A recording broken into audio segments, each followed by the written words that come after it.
किसी ने क्या खूब कहा है कि आपकी शरीर की ताकत मायने नहीं रखती, आपका साहस, मनोबल मायने रखता है।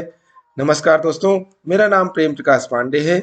आज अपने चैनल पर एक नई बेहतरीन मोटिवेशनल स्टोरी लेकर के आया हूं, जिसका शीर्षक है मनोबल की आवश्यकता क्यों है। तो चलिए, चैनल को सब्सक्राइब नहीं किया, सब्सक्राइब कर लीजिए और सुनते हैं यह स्टोरी। राजा सुकीर्ति के पास एक लौहछुंड नामक हाथी था। राजा ने कई युद्ध में उस पर चढ़ाई करके विजय पाई थी। बचपन से ही उसे इस प्रकार से तैयार किया गया था कि युद्ध में शत्रु सैनिकों को देखकर वो उन पर इस तरह टूट पड़ता था कि देखते ही देखते शत्रु के पांव उखड़ जाते। समय गुजरता गया और एक समय ऐसा भी आया जब वह वृद्ध दिखने लगा।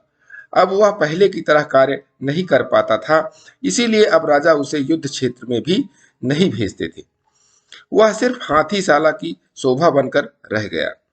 अब उस पर कोई ध्यान नहीं देता था। एक दिन वह सरोवर में जल पीने के लिए गया, लेकिन वहीं कीचड़ में उसका पैर धंस गया और फिर धंसता ही चला गया। उस हाथी ने बहुत कोशिश की, लेकिन वह उस कीचड़ से स्वयं को नहीं निकाल पाया। उसकी चिंघाड़ने की आवाज से लोगों को यह पता चला गया कि वह हाथी संकट में है।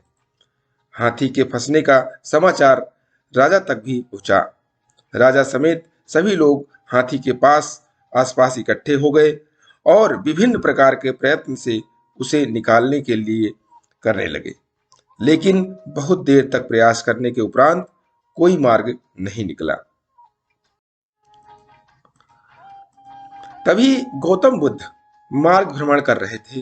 राजा और सारा मंत्रिमंडल तथागत गौतम बुद्ध के पास गए और अनुरोध किया कि आप हमें इस विकट परिस्थिति में मार्गदर्शन करें।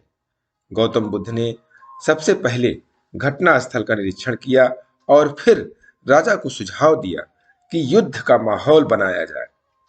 वाद्य यंत्र मंगवाए गए, नगाड़े बजवाए गए और ऐसा माहौल बनाया गया कि शत्रु सैनिक लौह छुंद की ओर बढ़ रहे हैं। और फिर तो लौह छुंद में एक जोश आ गया। गले तक की कीचड़ में धंस जाने के बावजूद वह जोर से चिंगाड़ लगाकर सैनिकों की ओर दौड़ने लगा। बड़ी मुश्किल से उसे संभाला गया। गौतम बुद्ध ने सबको स्पष्ट किया कि हाथी की शारीरिक क्षमता में कमी नहीं थी, आवश्यकता मात्र उसके अंदर उत्साह के संचार की थी।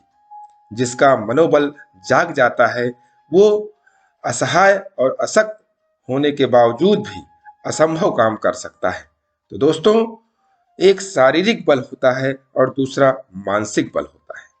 शारीरिक बल की सीमा होती है, लेकिन मानसिक बल की कोई सीमा नहीं होती है।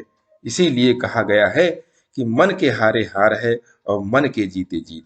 तो मनोबल को ऊंचा बनाए रखिए और प्रतिदिन सुबह 5:30 बजे एक नई कहानी, एक नई उमंग से करें दिन की शुरुआत।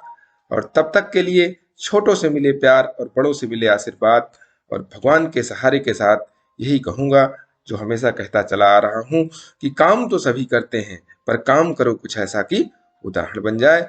ये स्टोरी आपको अच्छी लगी तो लाइक कीजिए, शेयर कीजिए अपने इस मित्रों में भी, और चैनल पर सब्सक्राइब नहीं किया है तो सब्सक्राइब कर लीजिए और नई नई बेहतरीन मोटिवेशनल पाने के लिए प्रेस बेल आइकन।